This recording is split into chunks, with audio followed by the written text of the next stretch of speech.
Your mindset is directly connected to your paradigm, your level of belief of what you can or can't do. All right, welcome to the podcast today. I got my man Esteban. It's funny because I remember at this exact event, we had a dinner at a place in Miami Beach, and we had a conversation, Esteban and I. And I said something that most people would have let fly, but he looked at me and he said, "What do you mean, eventually? You could do it now." And it was when I told him that one day I know for sure, at some point, one day, I'll have like a dream car, like a Rolls Royce. Yeah. And you were like, "Wait a minute, bro. Why'd you say it like that?" Do you remember that conversation? I remember exactly the conversation you're talking about. And so basically, I just wanted to start off like that because I realized it gave me the perspective shift that the growth never stops, you know? And that's what we want to make this podcast for, is the self-image and how we've constantly evolved it and adapted it over time. Another one was when you asked me what car do I want, and you got me the toy car, the Rolls Royce. Absolutely. And you were just pushing me, what you saw in me, and that's really what a great coach and mentor and friend and brother will do for you, is they will remind you of who you really are and what they really see for you. And they won't accept any limitations. So that's what we're gonna get into today. Let's get it. My G. Already know, baby. Let's go. So yeah, I mean, a lot of barbers have these gaps in their self-image, if you will. And for me, the biggest one was just growing up with less, not feeling deserving of more. And I used to genuinely think that even though I didn't feel worthy of or deserving of, that I could somehow attain the thing. And so the most important work I needed to do first was just feel worthy of charging $100 a haircut and not blaming any external factors. So I remember one of the first things you mentioned that you wanted to cover was the city, the limiting beliefs around price. Yeah. Yeah. So, you know, we're a product of our environment, right? Our paradigm is the way we believe, our perception on life, on things, on situations, right? Strong beliefs, limiting beliefs, whatever they are, right? And they're molded by our upbringing. So a lot of times, whether it was you, even though you wanted those things, really having that full belief that you could have it in a shorter amount of time or have it period, or whether it's barbers. I speak to barbers every day, and I hear so many barbers say, "Man, I can't charge those prices in my city, my city. You don't understand. Where I'm at, nobody charges that. You don't know the people here." And this is the reality of it, is people are people, and there's poverty everywhere, and there's abundance everywhere. So your mindset is directly connected to your paradigm, your level of belief of what you can or can't do. And I'll give a perfect example. When I opened my shop, we ended up opening up a shop 1 year later in Puerto Rico, right?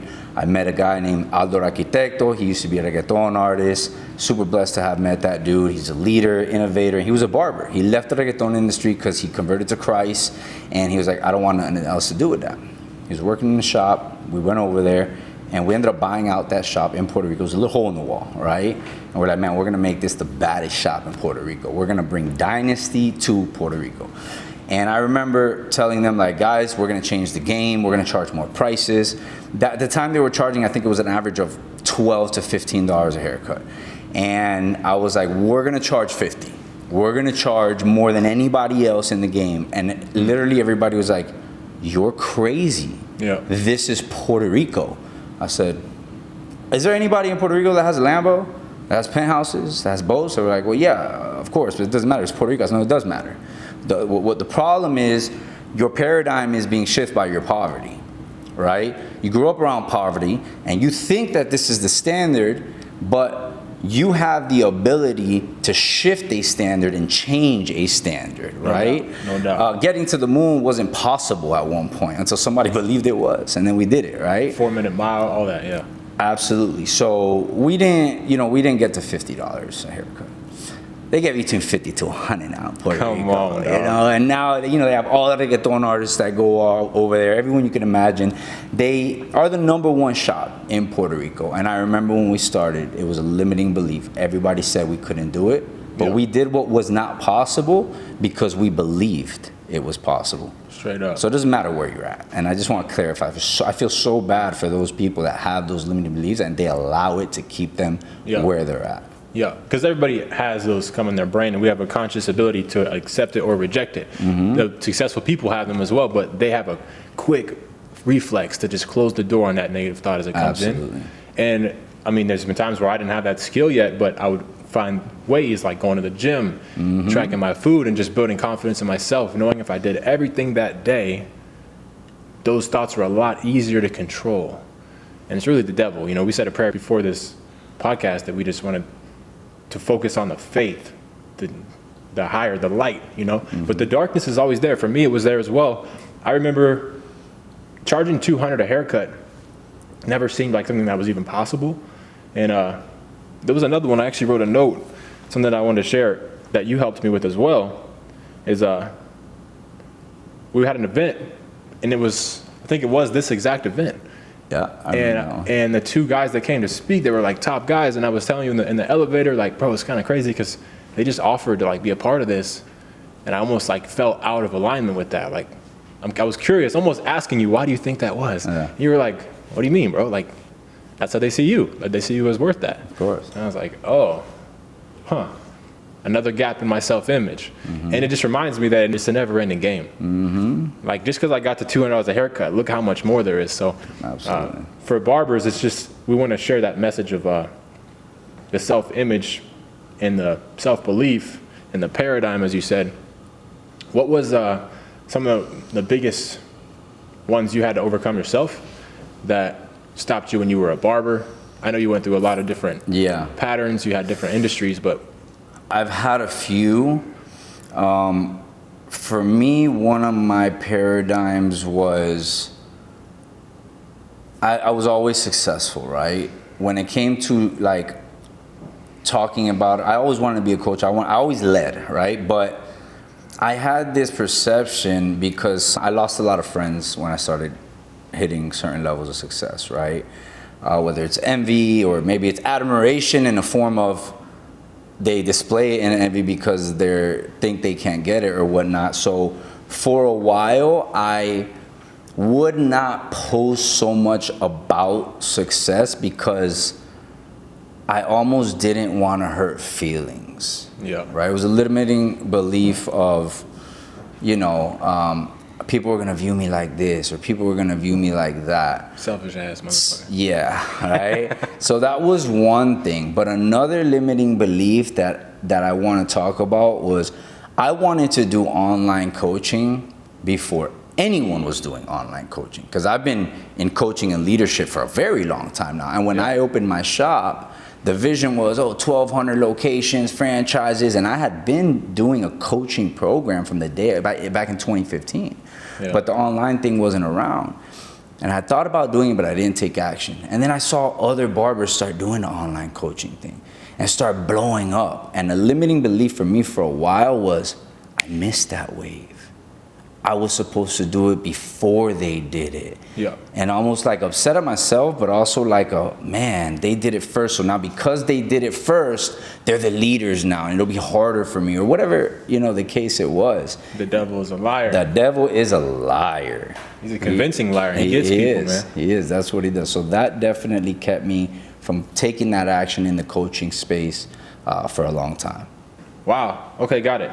So that one, kind of, I mean, if I'm honest, I have a transparent story I haven't really shared, but when I was first starting out, I saw Ty Lopez and that he did that here in my garage video. I had this Lamborghini, but I also have knowledge, and then he's sharing his mansion, and I was like, damn, he really speaks well. Like, I want to articulate like that one day. But I had zero self-belief, zero confidence, just growing up without my dad, and I would see myself as less than. I don't think anyone actually viewed me that way. I just labeled myself as like less than. And it was just like impossible to shake for so long. But I would see the life one day and would just wonder, how could I achieve that? And I wanted to be like Ty Lopez. When I was in my mom's basement, I was like, I want to be like that guy. But barbering was just like the most tangible thing that I had passion for and could see like a $5 bill come in after a haircut, a $10 bill. I was like, this is just what I have to do. I tried other side hustles. I tried drop shipping, Amazon FBA.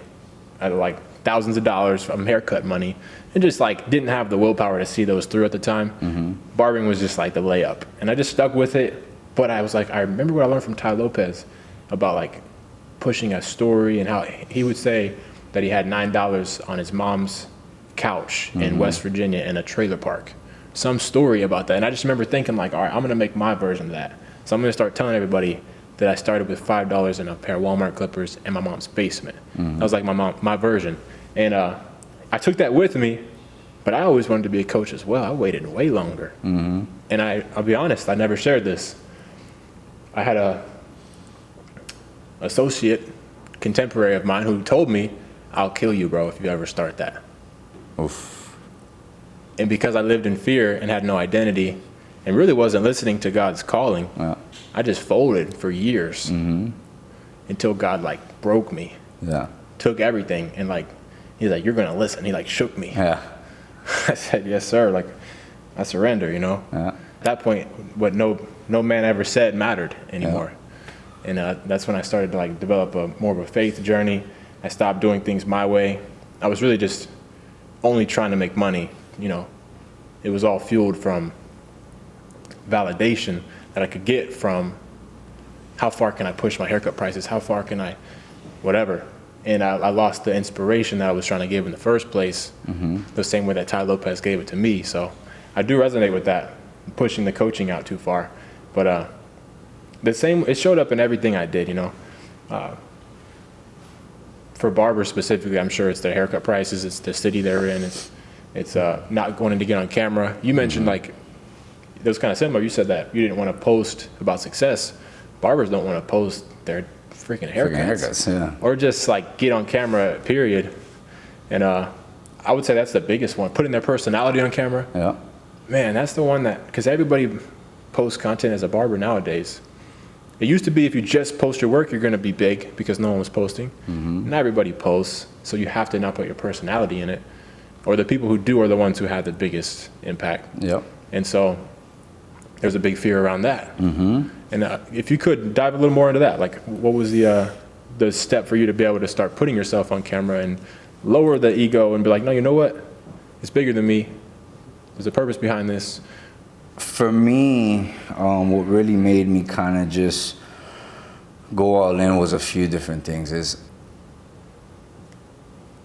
almost everyone that I have helped has turned their back on me, right? I have helped barbers from day one that were working at Publix making $300 a week, problems in their relationships, barbers that were living out of their car. I have helped them step by step, every step of the way, giving them clients, poured into them, and almost all of them have turned their back on me, right? So I remember it came a time when I was like, why do I continue to care about people, but it just made me realize, like, why do I care so much about what people think when at the end of the day, listen, everybody wants to see you do good, but nobody wants to see you do better than them. For me, that was kind of a big part of what killed that doubt or anything about, you know, I don't want people to judge me or think I'm cocky or think I'm this or think I'm whatever, bragging. And it's just like, I got to look out for me. And that was what kind of broke that limiting belief for me personally, right? And I want to point something out. I want to ride off something that you said. And I think this is beautiful because you mentioned that for a while you didn't grow up with the father, right? And you had all these insecurities and self-doubts and all this stuff, right? You didn't have that father figure role model and you went through a lot of stuff because of it, right? Well, it's so funny because the story we tell ourselves, doesn't matter what the story is, can keep us down. I grew up from humble beginnings, literally broke, busted, disgusted, but my father found a mentor and he became a millionaire, right? And for a while, I would battle with myself because people would say, oh, well, you, like people that didn't know me, oh, but you're rich. Well, you don't know me, you don't know my story, right? So, oh, but you're rich, so you have an advantage. So that story also kept me limited because I was like, oh man, people think I'm successful because, you know, I have it easier. And that is also something that kept me for a while kind of like, I almost hated the fact that we were successful for a little bit. Because I was like, man, everybody judges me because of that, right? So here we have somebody that grew up without a father from poverty, somebody that his father started from poverty, we started from poverty, but became very successful. and both told themselves Yeah. a story in their mind, Straight up. the two complete opposite stories, Yeah. and allowed them to limit themselves. And here's the reality is, there's a lot of people that grew up without a father that end up not being nothing and letting them affect them, right? And like you, same situation, but you actually made it happen, right? Me, I grew up with the best father that you could ever ask for, the best example, not perfect, but the best ideal situation you could imagine. And a lot of people grow up with a father like that, and they become bums, they become drug addicts, they become, and I went through my stuff, but I did not, I'm like that exception, like, okay, I did make it, right? So again, it's kind of like, you have to protect the story you tell yourself, because that becomes real in your mind. And the sooner you learn that, the sooner you're free.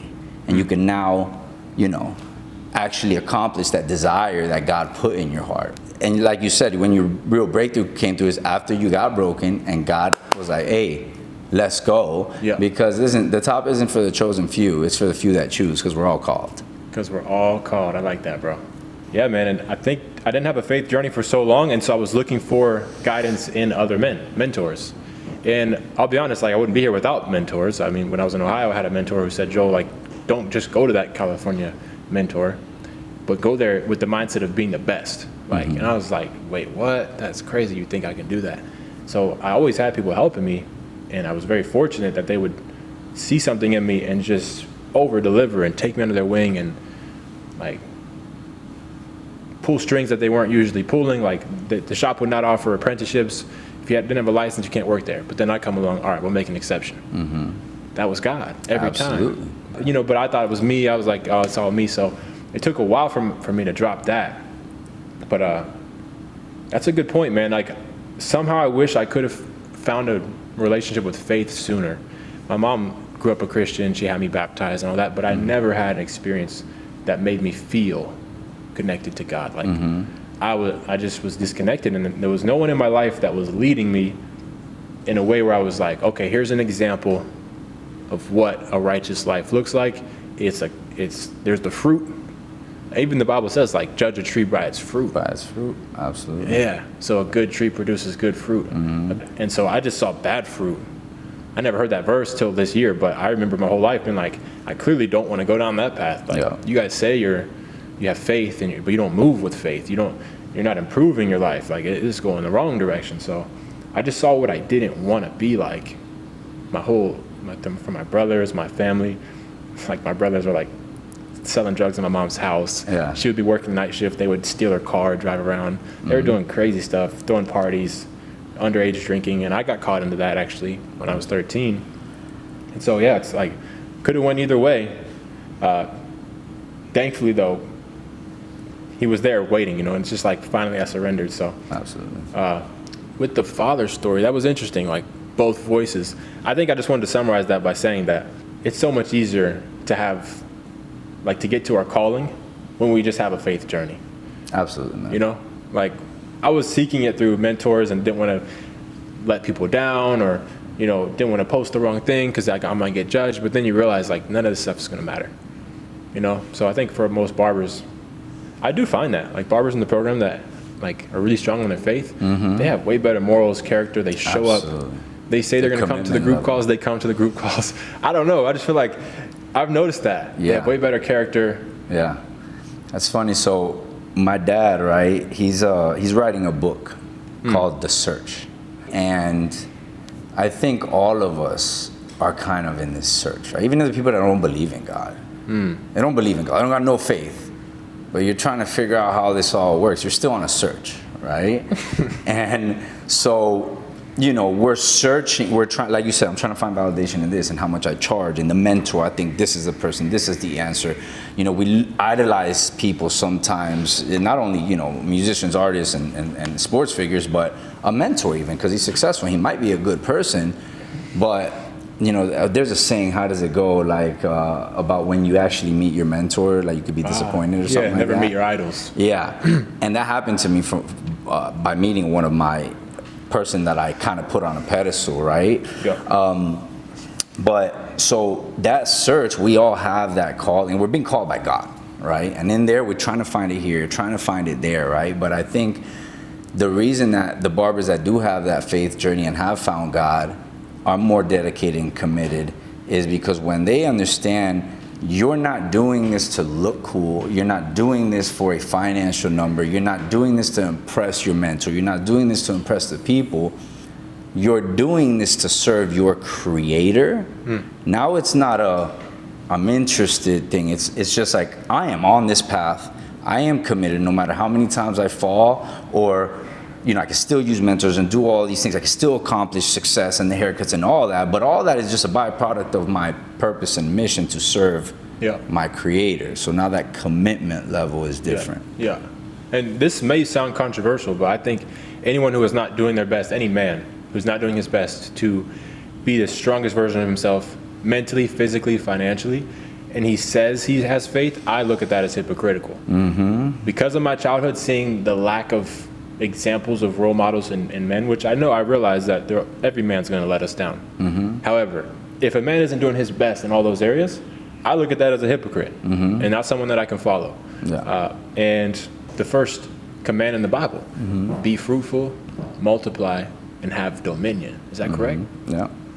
Like, hello, dominion, that like dominate, like you gotta be the top. So create an empire, like build, be fruitful.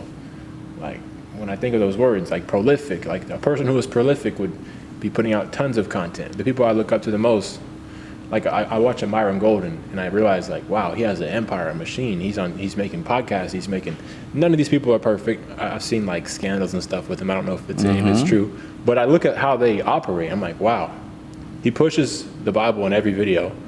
He's dropping verses left and right. It's like wisdom, it's business knowledge, and he's like retired all his whole family, impacted millions of lives. Those are like the modern day, I had Anthony tell me, he said, these are like the modern day kings in the Bible. Yeah.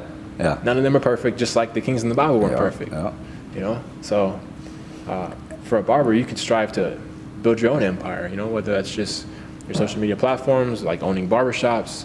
And I want to point something out, right? Because, you know, we're talking about God, and a lot of people would judge us right now. Like, man, you guys are over here talking about God, but you're driving Rolls Royces and Lamborghinis and doing all this, promoting money is the root of all evil, right? And we've had this conversation before, but I remember one time you asked me a question, and you were like, what's your opinion on that? Like, you know, you live this lifestyle, you want the nicer things, you have these huge goals, like, you know, how do you feel about people that use that as like, and they judge you for it, right? And here's my thing, right, is like, number one, money's not the root of all evil. The love of money is the root of all evil. But what I always say is like, me wanting the lifestyle, the Lambos, the vacation, the millions, the all that, I'm not materialistic. It's just, this is an abundant, infinite world that God created. So I know I can have those things, but it's more about, in order for me to reach those things, I understand that I have to serve on a level so high, help so many people and become a certain person to achieve those things, that they're more just like bonuses, you know, but it's not those material things that are the most important to me, right? I just understand that by having big goals and all these things, in order to accomplish them, I have to become a certain person. It's the best way to keep score of how much service you gave. And that's really tough to hear. This will also sound controversial, but if a barber wants to find out how much value he's given to a marketplace, he can simply look at his haircut price. Yeah. He can simply look at his weekly, daily, or monthly income, yearly income. Yeah. And we talk to a lot of barbers. The average barber's income is $5K.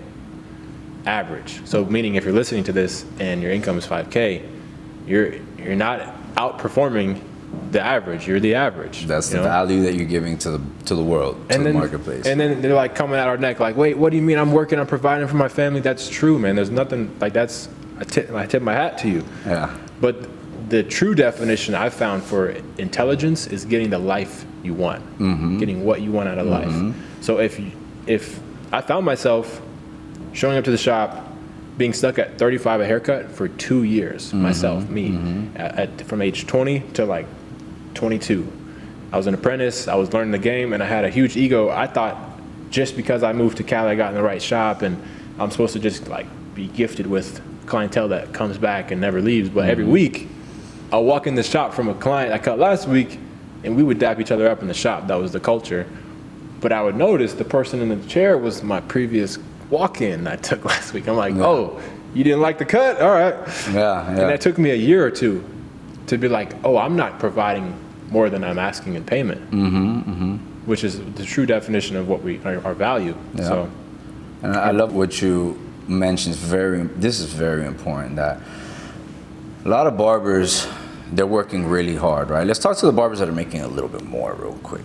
You're making $6-8 grand, there we go. right? You're making $8 grand a month. That's good money. Chick-fil-A money. Yeah, it's good money as a barber. It's good money. You're living a good lifestyle. You're paying all the bills. I'm providing for my family. I'm a hard-working father. Yeah, but you're not making time for yourself. You're gaining weight. You're behind a chair all day. You don't give your wife the love she needs or attention she needs at home because you get home so tired so that she gets the worst version of you. You don't spend the time with your kids, and you think, and I understand it's like a misconception, you think you're doing the best by doing that. No, you're not. You're actually doing them more harm. Your kids would actually rather you make less money and be with them more. Your wife would rather you make less money and give her more love than you make more money. The beautiful thing is you could do both. There we go. So you're actually doing yourself an injustice by thinking because you're working so hard. No, that's good that you made it there. But if you don't find a way to go from working 6 days a week to make $8,000, killing yourself behind the chair, not getting home till 9 p.m. At night, to working 3-4 days to make the same amount of money and leave by 5 o'clock, that's when you're giving it to your family. And that's your responsibility. Yeah, I heard this quote, comparison is the thief of joy, but it's also a great motivator. Yes. So it's like, if you're in that situation and you're looking at another barber who, one barber decides to cope and does what you says, falls back, I'm gonna make less so that I can be with my family more. The other figures out a way to have both. Most people say, oh, don't compare yourself. Like, it's like, no, use that as fuel. Fuel, absolutely. Like, okay, he figured it out. If he can do it, so can I. Absolutely.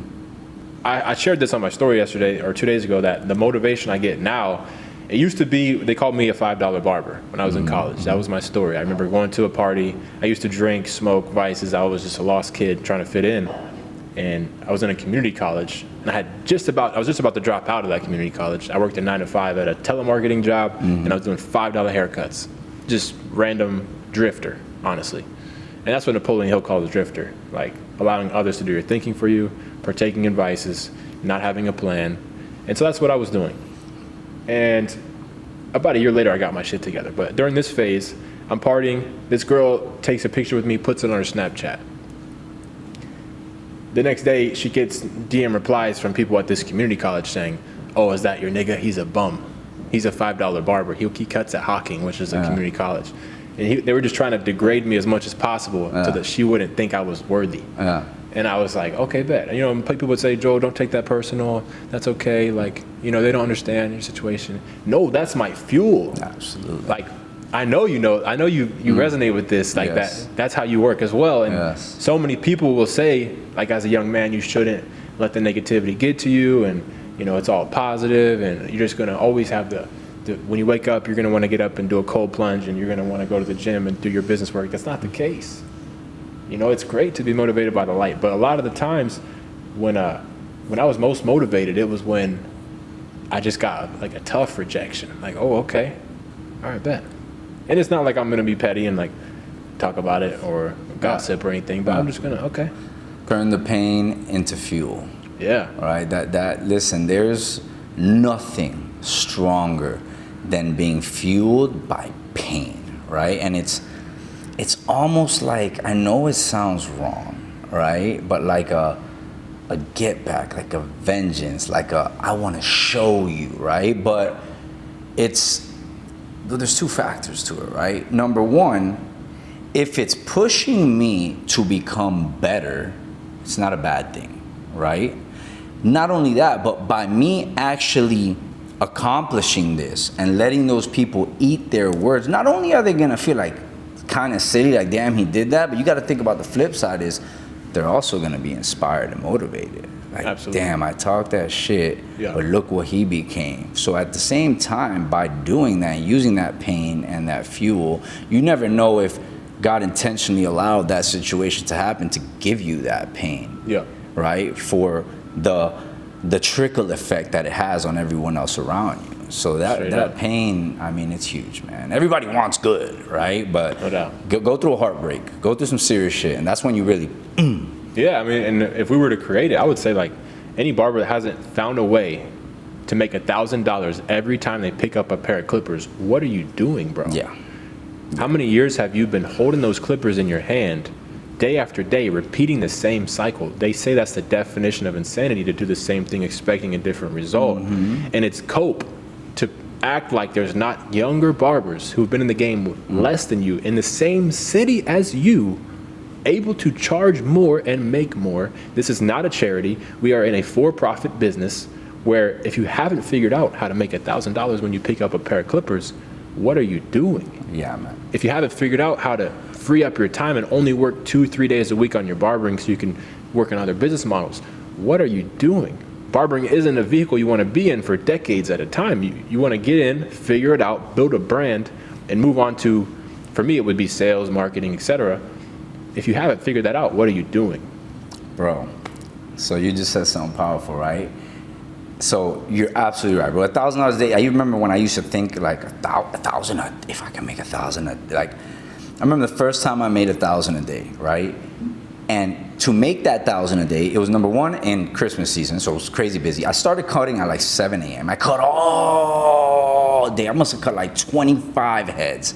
And then went and did a house call after just to make that 1,000. It was the first time I broke 1,000. It was like $1,014, right? Yeah. But I crashed my car on the way home because I fell asleep driving. No. So the point that I want to make here is, it's not just about hitting that 1,000 or big amounts. It's like, I was so excited, so happy. I killed myself to make this amount, but it clearly took a toll on my health, you know.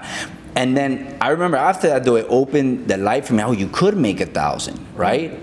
But then 1,000, once I did it once, it started happening more often and more often. I started raising my prices, scaling, learning how to track people on social media. Dude, it got to the point where 1,000, like 1,000 was just, I never made less than 1,000. It was like 1,000, I would make 1,000. My son's right here. 1,200 on one house call, and then go back and get another 1,200 off 2-3 more hair. Like we're talking about 2,000-3,000. I've made $4,000 in a day before. Like that's it. So, you know, these numbers that we're talking about, there's two ways to get it. I worked one day from beginning to night to make that 1,000, and then I've also worked 1 hour to get it. So yeah, man, if you don't see that yet and you still doubt, like, you got to figure it out. Yeah, and I just would want to know, what are they doing, like with their habits, with their day-to-day? Are you just scrolling on TikTok, twiddling your thumbs, like letting days go by, weeks go by, years go by? That seems to be the normal thing for barbers, is like to not have a plan, to be living in like delusion, where it's like deep down they really know they have no idea what they're doing. You have to, right? If you're still charging the same you've charged 3 years ago. Yeah. I mean, I think they're lost. They don't have purpose. They don't have belief. And I'm not saying to judge or blame any of them. I mean, I feel bad. Like, my goal here is not to bash anyone. It's to actually say something that could possibly trigger the fact in you that there's no difference between me or you. You know, how do you view yourself? You have to start really believing things are possible. And so I remember one time, when I opened my shop, man, like, I'll never forget, dude, we blew up. So I had such high belief. I was, you know, I had been exposed to sales, network marketing, abundance. I opened my shop. The goal was to be full in 6 months. No, the goal was to be completely full, 13 chairs in a year. We were full in 6 months. I actually have a few I wanted to get into as well. We touched on the city. Image consultant over barber would be an important one. Marketing to a skill set, being the best known barber, not the best barber. These are all things that I notice most people don't realize. They also, I don't think they've done the math. Like, you want to make 10K a month, that's just 50 haircuts a week. You're already doing 50 cuts a week at $25. It's like a doubles game. You know, when I first made in barbering, I remember I made $100 in a day after, like, it took me a long time to even get to that level. Yeah. But I remember feeling like a millionaire, driving home, probably how you felt, except for you were tired that day after the 1,000. But Yeah. bro, I felt like the richest man in Nelsonville, Ohio, was where I grew up, this small ass town. I just felt like, whoa, I figured out how to make money. It was cash, it was in my pocket, it was like, it was real. And so then I dreamed of the day I could make 1,000, etc. And as a coach now, 10K days, 20K days, you just keep doubling. I guess the difference between those two paths is like addition and multiplication. I feel like now it's multiplying versus then it was adding up. But still, $100 a day for a barber to just do the math, like, okay, you want to make 10K a month. That seems to me like a very simple math equation. What do you have to do to get 50 haircuts in a week at $50? I would say there's not a barber on earth that can't figure that out. Yeah, so, and I'll tie that into something you said a little earlier, right? And I had just remembered what I was going to say a minute ago. So earlier you said, you know, that money is like your scoreboard, right? Your achievements and your success is like your scoreboard, right? And this is something that really irks me, dude. When I see barbers playing fantasy football, fucking keep gambling, playing they know every single score, touchdown, playbook, year, stat on their favorite team, but they don't know how much they're making per week to the T. They don't know how many haircuts they did. They don't know their average per haircut. They don't have a set goal. Like, what the fuck are you doing? You are living through someone else's life. You're living your excitement and your joy is being fueled by knowing someone else's stat and score. Like you said, your numbers, your goals, that's your scoreboard. That's your scoreboard to life. And when you learn to get excited about it, like, I mean, dude, us on our calls, we're like, you know, with our team, with our barbers, it's like, yo, how much did you make this week? How many haircuts? What are you at? What percentage are you filled up at? Like, these are our stats. How many new clients? Yeah. How many new clients? This is how many touchdowns? You know, that's the touchdown. When the client touches down in your chair and the money touches down in your bank, you know? Right. So, and I'll tie that to the next thing that I had remembered that I was going to say, which was your self-identity, right? So when we were blowing up, my shop was blowing up and we were crushing it, I had this invincible mindset, right? Like, we're number one, we're the best shop, we're charging the most, and we did that. And I'll never forget, one day we were at a bar, right? We were out with the Barbers. That was back when I used to make the huge mistake of partying with my barbers, right? But we were at a bar, and some barbers that we knew, they were there, and one barber, he was lit, and he was like, yo, he was like, why do you think we're in front of everybody? My circle of barbers, another barber shop, it's a huge group of barbers, and he's like, yo, why do you think you're better than everybody? And everybody looks like, oh shit, this is a tense moment. I looked at him, I was like, why do you think you're not? Like, why do you think you're not better than everyone? Why do you view yourself like less? As the reason I'm winning, the way I'm winning, and the reason my team is winning, the way they're winning, is because I think I'm the absolute best. I think we're number one, so I move in accordance to that. I pour life into my barbers and I get them to think that we're the best team, we're the number one shop, you guys are amazing. I fill them with life, right? And that goes to say, like, just because I think I'm the best, doesn't mean you're not the best. Like, I have my own reality. Like, hey, listen, I'm a better coach than you, Joel. I'm the number one barber coach in the world. I don't care how many are out there. Does that take the fact that you're the number one? I have to speak this to believe this in order to move with the belief level and the conviction to have the impact and the amount of lives. So even if I'm not number one right now, even if you have more students, even if your coaching program is better, but it doesn't matter. I'm better. I am number one. And once I identify myself like that, then I will now do the things to make sure that becomes my reality, because I really, truly believe that. So people need to shift that about themselves. They need to have more belief in themselves. Straight up. And focus on you until the focus is on you. That's a great quote. And I think it's in our modern day, we're looking at social media all day and comparing ourselves to others. And like I said, if you're not mentally strong enough to use it as fuel, then just get off the phone. But I don't watch sports. I haven't watched sports. I think some of the greatest entrepreneurs, even Michelangelo, he said that to create this statue of David, which at the time he got paid like one of the most for any sculptor of his time. It's like the 1500s. They asked him how he did it, and he said, I just removed everything that wasn't David. Yes, bro. So for your barber journey, you said you want to make 10K a month. Everybody is an entrepreneur until it's time to sacrifice. Yep. Every barber wants to make 10K until they have to stop watching sports, stop sports betting, stop smoking, actually hit a certain morning routine before the shop, whether it's editing your videos, whether it's being able to monitor their day-to-day and make sure that what they're doing is actually in alignment. I heard a great quote from a mentor. He said, we're all in alignment. It's just most of us are aligned with an outcome we don't even want. Yeah. And so, yeah, they're watching the sports. The ball player don't know who you are, bro. Yeah. Like, for sure. You know his whole life, man. And yeah, we all intrinsically do want to be on the stage, like on the screen, whatever, the person that everyone's watching. Most people won't admit it, and they'll call us selfish for claiming that. But when you know you have a gift and a calling, it's those who step on that stage with that purpose that you really, what can you say about them? Like, Yeah. you know, they're just one of God's people. So yeah, that's major. I would say one of the best accomplishments any student we have can get, one of the first milestones I want them to hit quickly, is haters in their comments. Yeah. Like sure. let's raise your prices so fast, so far that it's more hate than love in the comments. That's how you know you're winning. And if you're watching this and you don't have any hate in the comments, we need to turn it up a notch. We need to like push harder. We need to go farther, faster, because you're either going to make them inspired or insecure. They're either going to hate it or they're going to be motivated, and you have to be okay with both. But you know, it used to bother me in the beginning, and that's actually why I stopped posting my price raises. I would just do the DM blast, because I didn't have thick enough skin to deal with all that hate. But if I was to give that, I would say everybody should let it be known, like you know, from the mountaintops. But a few things I wanted to cover. Financial literacy as a barber.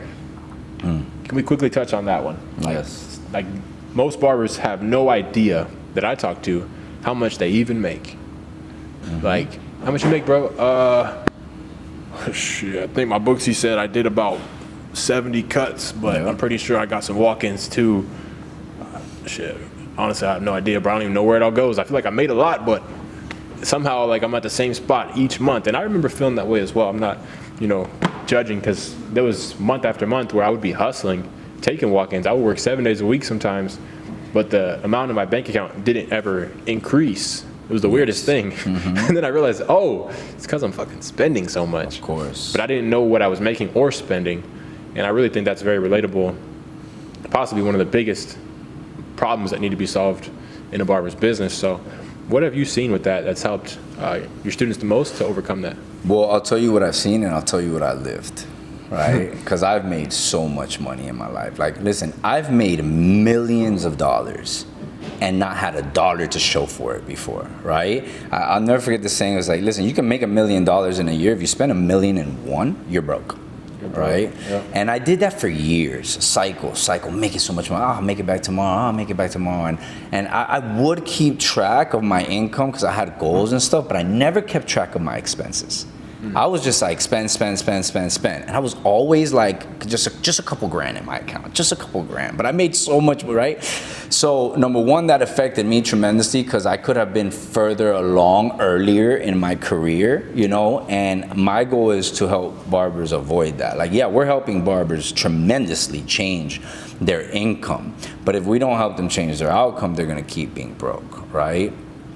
So with the barbers in the program, for example, all of our students, I stress that so much. Like, you have to track every single dollar that you spend. So, you know, our tracking sheets track every income dollar and the average per haircut, the tips, amount of haircuts, all that stuff. But then the expense tracker, literally, you know, you track every single expense that you do, and I hold them accountable to do it daily. Because what happens when you do it, like I had one tell me, no, well, everything goes through my bank account, so I know how much I spend. Yeah, but you don't consciously see it every single day. And when you have to click necessary, yes or no, right? Necessary, yes or no, and then to write yourself a little note if it's a no as to why.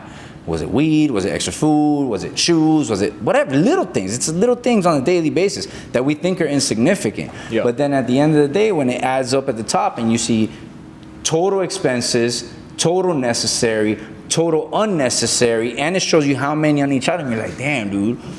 My fixed expenses are 6,000. I made 8,000. I should have 2,000, but I don't. I have 500.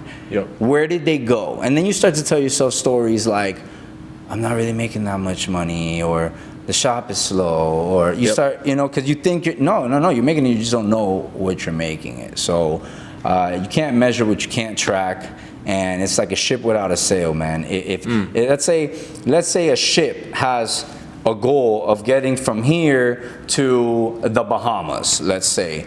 They have their goal, they have their destination, but they're not using a GPS. You're out in the ocean, bro. You're not going to end up in the Bahamas. You might end up in Cuba, So you're going to end up wherever the ocean, the motion takes you. So, if you're not keeping track of, you might be making a lot of money, but if you're not keeping track of your expenses, then you're never going to get to those big goals you have. You're going to end up wherever you end up. Yeah, this is huge. This is probably the biggest plague.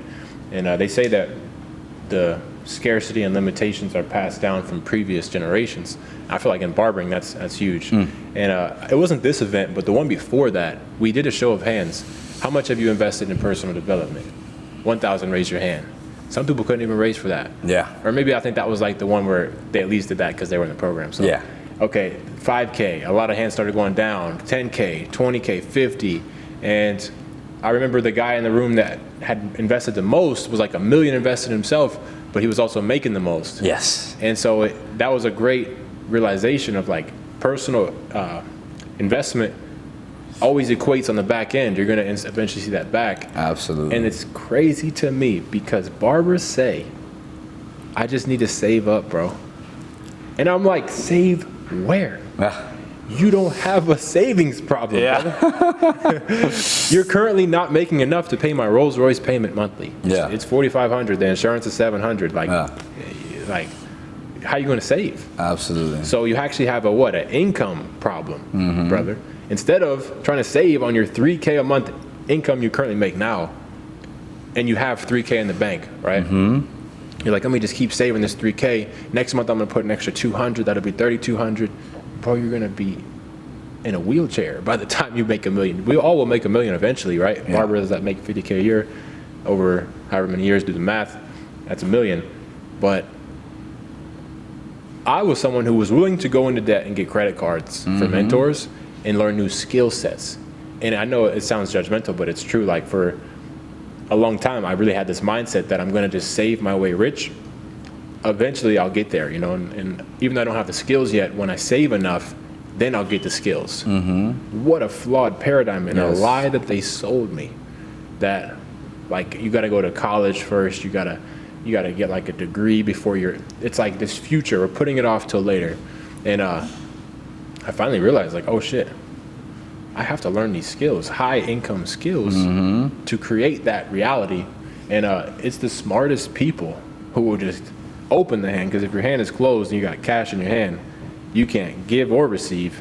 So they open it, let go, and then it can all flow back in. So that's what I did. I emptied my bank account many times, and now I lost count, but it's minimum 180,000 in mentors and like online programs, done for you services, mentorships, in-person events, in personal development, and applied knowledge is the best knowledge. So now it's time to put it on to action. But yeah, man, it's like saving and income. I don't think people really realize you can't save if you're making only a couple grand. Yeah, and I think I want to ride off that a little bit. So yeah, I think one of people's worst paradigms, worst mindsets that I see is that mindset of I have to wait to do this until I save X amount, right? And not just when they want to get started in the coaching program. I speak to barbers all the time that they want to open their own shop. I'm talking about barbers that are making good money, $6,000, $7,000, $8,000 a month. I want to have my own shop one day. They said, but I don't have the money yet. Yeah. Listen, here's a gem for everybody, guys. OPM, other people's money. I asked these barbers, do you have a corporation? No, I don't have a corporation. The fuck are you, like, financial literacy, what you're talking about. Listen, if you don't have a corporate, it doesn't even matter if you are making $1,000 a month. If you have a corporation, you run all your money through the corporation. The way corporations work, you start building up some credit lines. Now when you start building, listen, even if you save up 50 grand, you would be a fool to use your 50 grand to go put them into a barbershop. And then for whatever reason, it could be COVID, it could be the next thing, it flops and you lose your 50 grand versus you putting your money into a corporation that the banks are more than willing to give you an easy $100,000 at a 0% interest. And if it flops, company's bankrupt, doesn't affect my personal side, I didn't put my money at risk, right? So OPM, other people's money, right? And I want people to think about this. And I tell people this when they're on the fence about getting involved with the coaching, like, oh, I got some money, but the bills are coming up. Listen, if the decisions you've made up to this point has you in the situation that you're in, you need to make the exact opposite decision of the one you're thinking about making. Because what you have done is got you here. And in order to see the change you want, you have to change the way you think and the decisions that you make. And like you said, we take risks, right? We're willing to take risks. We're willing to put up the money when we don't have it because we know the value in having a coach. When I started the program with you, I was making a lot of money, right? But I was going through some adjustments in my business that after COVID, all that had happened. And I was already charging $100 a haircut, right? But you had a skill that I wanted. I didn't have the full amount to give it to you, but I was like, hey, Joel, bro, if you wouldn't work with me, bro, I'm all in. I wanted the coaching. You're like, yeah, let's set it up. And boom, I took the risk. And then and here's the important thing is that then when it was done, I was like, hey, coach, I need more, right? You helped me like rise to levels that I hadn't accomplished yet, even though I had accomplished a lot, like the accountability part, right? Having someone to hold you accountable, having the new skill sets that I didn't have of the social media, virality, attracting those high ticket clientele through social media, like a lot of them, I didn't have that yet, right? It took me a long time to get there. And I think a mistake a lot of barbers make is they hire a coach for a season, right? And they're like, okay, I did 3 months, I did 6 months. It doesn't matter if it's fitness or if it's whatever it is, right? And then once they hire this coach, they see the success and they're like, okay, my coaching program's done. Goodbye, coach, I got what I need. Like, hold on.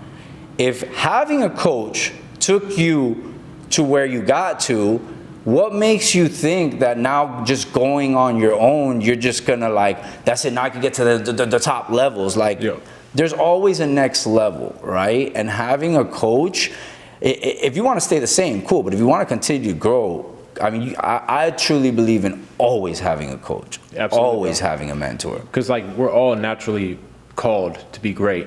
And for me, I wasn't like a natural born winner. Like I really had to unlearn and relearn so much to where if I take that source out of my life of like someone who's constantly giving me a mirror that is extremely uncomfortable and truthful, if I take that out, I'll just go right back. Like I know myself. Absolutely. And so many people are the same way. We have to properly, they say that your imagination is the most powerful faculty that makes us human. Other than that, there's no difference between us and a cow or a donkey. Like we can use our brain to imagine the life we want to create, and then you can use our free will and create that life. The people who are super serious, they see the best results, speed of implementation. And when they come on the call, like, and they're kind of questioning and hesitating, I ask them, like, do you think that's the type of person that will get to your goal? Like the 10K a month that you want? Like, how does he move in this moment? What would he do? And if they're still like, well, you probably just think about it some more. I'm like, all right, it's okay. You're not ready. Like, I passed, dude. Because then imagine in the coaching program, now you're going to be like, well, I know I need to raise my prices, but I sort of probably should think it over and like ask my wife. And like, what? She's counting on you to just do the thing. She doesn't want to be involved in this decision. What do you mean? All the decisions that they need to make, they're kind of avoiding. I just tell those people, like, right now it's not a good fit, big dog. Come back when you're like fully convinced mentally, physically, emotionally, on every level, and then let's rock and roll.